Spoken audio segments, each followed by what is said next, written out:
Hello, I'm Rabbi Mark Gelman. Welcome to the God Squad, a podcast you can believe in. Today on our first episode, yippee, we're talking about how I met Tommy. It was Easter Sunday in 1987, and it was also the week of Passover. I went to the television studio nearby to record a 2-minute interview with a priest named Monsignor Thomas Hartman about the two holidays. I had no idea that what I was really going to do was I was going to meet my best friend.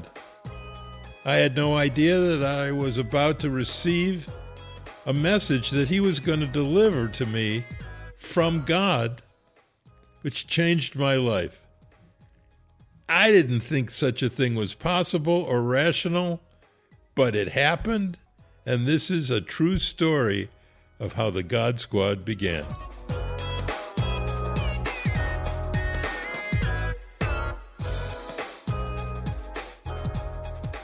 So early in our friendship, I realized that Tom had a strange quirk. He talked to dead people. Other than that, he was pretty normal. Actually, as normal as a living saint can be. But he didn't really talk to dead people. He talked to people who talked to dead people. Tommy talked to psychics. And he believed they were real, and I thought most of them were con artists. But in my friendship with Tommy and through experiences, I'll tell you today, stories that will knock you out. I sort of changed my view about talking to dead people. At first, I thought it was just stupid and ridiculous and a fantasy. And now I think it's possible to talk to dead people, but it's a really, really bad idea. So here's how this all began. Tommy's over at the house eating Chinese food, which he loved. And he said, hey, why don't you and Betty, my wife Betty, why don't you two come with me? I'm about to go over to a psychic near where you live, a psychic who had dedicated his book to Tom. And he's running a seance there, and I'd like you to see how he works. And I said, look, Tommy, I don't know. These guys are crackpots, and they take money from people who are grieving. I think they actually hurt your grief work because they make you think that you can still dial up your loved one if you just had the right number. And for a certain amount of cash, the psychic has the number. I said, it just doesn't feel right to me. He said, no, this is real and it comforts people, and you shouldn't make up your mind about this until you see it. And Betty said, yeah, I want to go. So we went with Tommy over to the psychic, and we go into his house. It's a modest house. And in the house, there's about 25, basically it's an Italian-American community, maybe 30 people there, all of whom had lost someone. And there's the psychic sitting in a chair with a yellow legal pad and a pen, and he's waving the pen over the legal pad. Kind of a weird practice. And all of a sudden he says, I'm getting someone from the other side who's coming through. And everyone leans forward. And he says, yes, what's your name? And then he turns to the people. He says, I'm getting a message from a Maria. Does anyone know a Maria? And 30 hands all go up. I said, I bit my tongue. I said, wow, what a scam. Here he is in a room with a whole bunch of Italian-American mourners, and he asks if anyone knows a Maria. What a bold move. So Tommy had to admit that on that first go-round, I won. By the way, Maria's message was also ridiculously banal. Her message was, I'm all right, I'm fine, pray for me.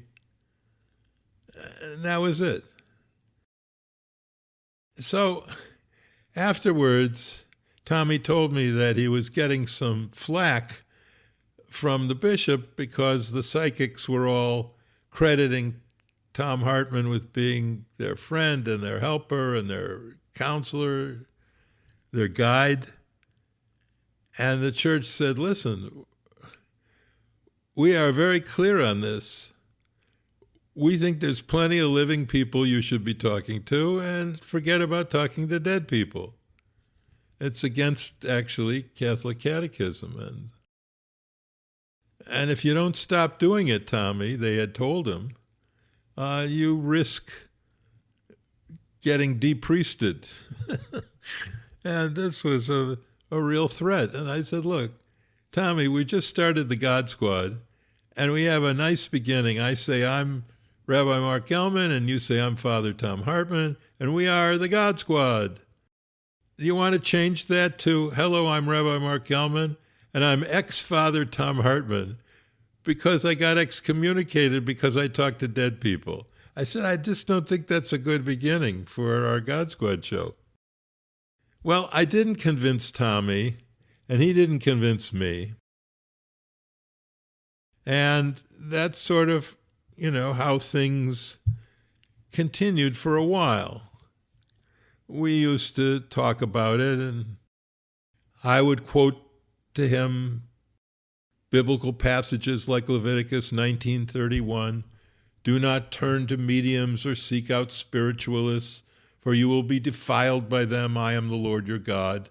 The same message as Leviticus 20:27, Deuteronomy 18:10-13. In fact, King Saul was deposed from his kingship and killed because of his consulting with the witch of Endor. Check it out in 1 Samuel 28:1-25. Where we read, Saul died because he was unfaithful to the Lord. He did not keep the word of the Lord, and even consulted with a medium for guidance, and did not inquire of the Lord. So the Lord put him to death and turned the kingdom over to David, son of Jesse. 1 Chronicles 10:13-14. As usual, Isaiah has the last and best word. When men tell you to consult mediums and spiritualists who whisper and mutter, should not a people inquire of their God? Why consult the dead on behalf of the living? Simple, eloquent, and true. Why consult the dead on behalf of the living? Well, what Isaiah didn't understand, of course, is why people do that. And they do it for obvious reasons. They want comfort and hope and assurance that the people they loved are okay, that their souls are in heaven, and that they're not in pain anymore. That's why they do it. Plus, the early stages of death, as Elizabeth Kubler-Ross discovered, includes denial. And I think talking to dead people is a classic manifestation of denial. Oh, they aren't really dead, you see. They're just in another place where you just have to use psychics to talk to them. I think that's wrong. It's not that your dead relatives moved to Cleveland. It's that they're gone forever, and death is forever. And that's a message that's essential for getting through your grief work. Accepting in the depths of your soul that death is forever. Now, we'll talk in another podcast about, what happens to our souls, maybe. But for now, the Catechism of the Catholic Church, as I said, is pretty clear. Consulting horoscopes, astrology, palm reading, interpretation of omens and lots, phenomena of clairvoyance, recourse to mediums, all conceal a desire for power over time, history, and in the last analysis, other human beings as well, as a wish to conciliate hidden powers. They contradict the honor, respect, and loving fear that we owe to God alone. I think that's well said. It's the Catechism of the Catholic Church, number 2116. That's in case you think I make this stuff up. So that's sort of the historical review of the religious prohibition of talking to dead people. But it isn't the end of the story for me and for Tommy and for Saul. So here's the story, and you definitely should be sitting down for this one. This is a 10 on the spookometer. This is really a weird one. So every year I journey up back to my synagogue for the Jewish New Year, and I give a sermon. I'm retired now, but they want me to come back and give sermons for the holidays, so I do that for them. It's wonderful to see my flock. I like doing it. Gracious of them to pretend that I'm still their shepherd. And my custom is that on the second day after I do services at the synagogue, second day of Rosh Hashanah, and I do a teaching session, I go out to a diner with my friend Michael, who is a dear and wonderful man and who actually helped introduce Tommy to me and to support our work. He's a wonderful guy. And we go out to the celebrity diner for chicken salad on the second day of Rosh Hashanah every year. That year, a couple of years ago now, Michael asked the friends who were having lunch with us to leave the table. And that's when he told me this story. Michael said that that morning he was shaving and praying, and in the middle of his prayers, Tommy came to him, Tom Hartman, the ghost of Tommy, and said, "So you're going to have lunch with my best friend today?" And Michael said, "Yes, I am. Do you have anything you want me to tell him?" And Michael said that he immediately heard Tommy say, clear as a bell, "Tell Mark that Saul is in charge of heaven." That's at least what he thinks. And that he wants Mark also to know that this place is beautiful. Heaven is more beautiful than he could ever imagine. So that was the message. Saul thinks he's in charge of heaven, and heaven is the most beautiful place. Michael said this made no sense to him. And he looked at me and asked me, "Who is Saul?" And I almost lost my chicken salad. I said to Michael, "Michael, Saul is the name of my dead father. He died in 2007. Now, Michael had never met my father, did not know the name of my father. I never spoke about my father in Michael's presence, but Tommy did. And my father always acted like he was in charge of things, even though he was never in charge of that much. And so that just was perfect. That would be my dad's attitude in heaven, that he thought he was in charge.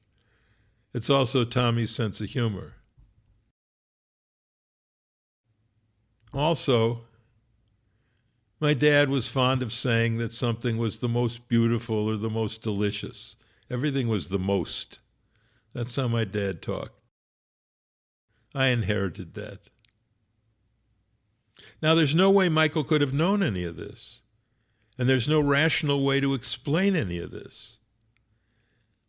It was clearly a sign from Tommy. And here's the point. I had asked Tommy for a sign before he died.